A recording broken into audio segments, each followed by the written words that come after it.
De um lado, o preço do barril do petróleo despencou, do outro, a queda do combustível abriu espaço para uma forte recuperação dos papéis ligados ao setor de aviação e turismo, que respiram mais aliviados com a perspectiva de menos custos operacionais. Sobre esse e outros impactos desse acordo no Oriente Médio, a gente conversa agora com o João Daronco, que é analista da Sun Research. Já está aqui comigo. João, muito bom dia para você. Bem-vindo, querido. Bom dia, Débora. Bom dia a todos. Obrigado pelo convite. João, vamos lá, né? Passou esse anúncio aí do acordo entre Irã e Estados Unidos, de uma forma mais concreta. Acho que a sinalização mais concreta é o mais próximo realmente de entendimento que temos entre os dois países, né? Mesmo que ainda sendo um memorando de maneira eletrônica, para a gente ter uma reação muito forte, né, dos setores. O petróleo caindo bastante, mas automaticamente companhias aéreas disparando no pregão dessa segunda-feira. O que mudou tão rapidamente na percepção dos investidores? Vamos lá, eu acho que o principal aspecto aqui é o Brent, tá?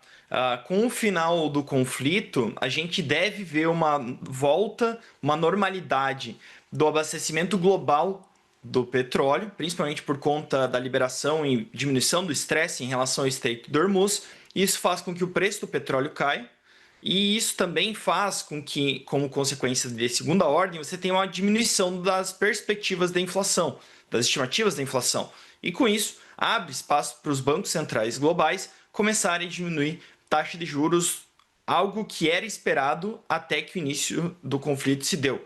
Então, Débora, na minha visão, o que mudou? Basicamente, a perspectiva de que o petróleo ia permanecer em um patamar mais elevado, ela caiu, ela ruiu com o fim desse conflito. O petróleo deve voltar a um patamar normal, isso diminui a pressão inflacionária, diminui a pressão em relação a juros global e isso impacta positivamente o mercado de capitais. Para mim, esse é o grande gatilho que a gente tem visto e que tem movimentado os mercados como um todo, Débora. E sobre revisão de perspectivas para preço de petróleo, porque quando a gente começou a guerra, a gente tinha uma projeção de preço de petróleo na base ali dos 60 e poucos dólares a 70 dólares o barril do petróleo. Com essa queda, as revisões foram previstas, as revisões foram revistas, as expectativas foram revistas por grande parte das instituições, inclusive grandes bancos, e agora alguns já começaram novamente a rever para baixo. Eu tenho informação aqui que saiu hoje no The Wall Street Journal que o Goldman Sachs já está prevendo o petróleo aí num preço médio de 85, o petróleo Brent a 85 dólares o barril nesse ano, abaixo das estimativas anteriores, que era de 90. O Morgan Stanley reviu para 90 dólares o barril do petróleo, que antes estava em 100 dólares o barril. E para o ano que vem, o Morgan Stanley espera petróleo na casa dos 80 dólares o barril. É cedo demais para rever essas projeções de preço de petróleo? Como que você está analisando e como que vocês na Sun estão esperando agora a gente, né, ter essa cotação do barril de petróleo para esse ano de 2026 e 2027? Vamos lá, eu acho que é cedo, principalmente porque a gente já viu várias oscilações de vai e vem sobre possível fim do conflito e não se concretizou. Então, eu acredito que é cedo para você ter uma revisão desses números de forma mais definitiva. A gente vai precisar aguardar o desenrolar dos próximos episódios, mas, na minha visão, o que tende a ser um novo normal é o preço do petróleo em patamares acima do que a gente viu antes do conflito. E por quê? Se há um temor maior da escassez que o petróleo pode causar num país. A gente viu diversos países diminuindo o fluxo de viagens, aumentando o home office dos seus trabalhos para que não se demandasse muito combustível para o transporte, etc.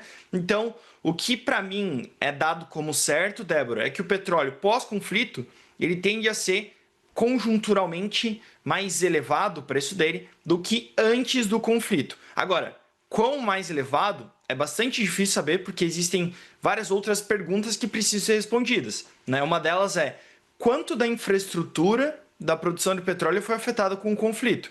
Isso a gente não tem ainda uma certeza muito grande de quanto que foi impactado, né? Porque isso impacta de alguma maneira a oferta. Como que os países vão se comportar em relação a juros? Porque quanto menor os juros do mundo como um todo, maior é a economia, mais forte está a atividade econômica e isso demanda mais petróleo. Então, são várias variáveis, né, várias incógnitas que ainda, na minha visão, é muito difícil você ter alguma precisão sobre para onde elas andam. uma das certezas que eu tenho, ou pelo menos algo que eu tenho um pouco mais de grau de certeza, é que o petróleo pós-conflito tende a ser mais caro do que pré-conflito, Débora. Historicamente, quais são os primeiros setores sempre a se beneficiar, né? Quando a gente tem essa tendência de queda do petróleo, João, em outros movimentos também já tivemos outras guerras, né? Travando lá atrás forte aumento de preço de risco no petróleo, depois voltando à operação da normalidade. Nessas movimentações, João, quais os setores conseguem se destacar um pouco mais? Ontem, como já falamos aqui, vimos as aéreas aparecendo um pouco também setor de consumo, né? Qual que tem sido a expectativa de vocês agora para essa rotação de setores? Vamos lá, quais são os setores que se beneficiam? Principalmente aqueles que têm o petróleo como seu insumo, né? Então você tem uma diminuição dos seus custos.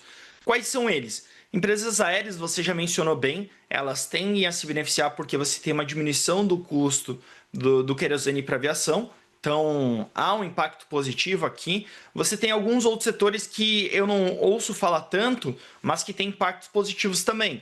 O agronegócio é um deles. O diesel é um dos principais insumos do agronegócio. Quando a gente pega o NPK, né, os fertilizantes, uma parte deles também está relacionada com gás natural, petróleo, etc. E também pode ser beneficiado por uma diminuição dos seus custos, principalmente por conta do diesel aqui. Então, acho que esses são dois grandes setores que devem se beneficiar. Você tem setores que se beneficiam de uma maneira indireta, né? E aí, principalmente diante de uma diminuição da inflação, aumento do consumo, diminuição da taxa de juros. Mas, na minha visão, Débora, esses são os dois grandes setores que a gente tem que ficar de olho.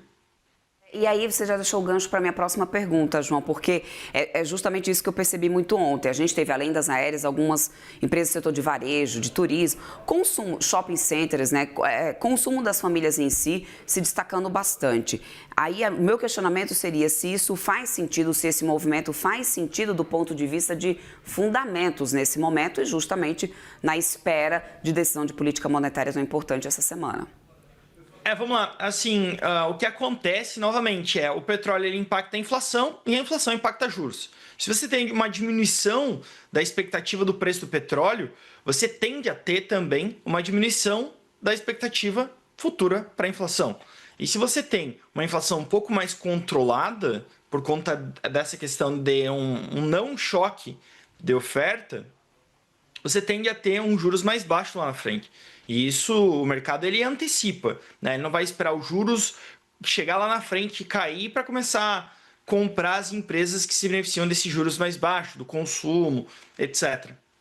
Então, olhando no âmbito de não só um primeiro grau de impacto, mas segundo e terceiro grau de impacto, faz sentido você ter algum tipo de impacto, sim, em empresas domésticas, empresas que estão mais relacionadas a consumo, mais relacionadas a juros, até porque nesse ano o petróleo foi um dos grandes vilões para aqueles que esperavam que os juros caíssem muito, né? Não só no Brasil, mas no mundo como um todo.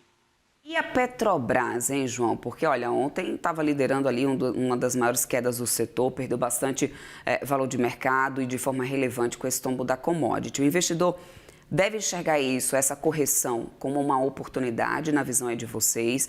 Ou você acredita que ainda existe espaço para uma reprecificação ainda mais profunda, caso o Brent continue aprofundando perdas?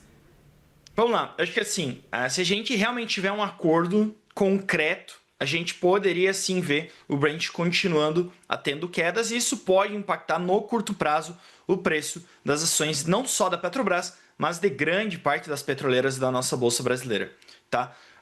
Eu, como investidor, eu não me preocuparia em relação a isso.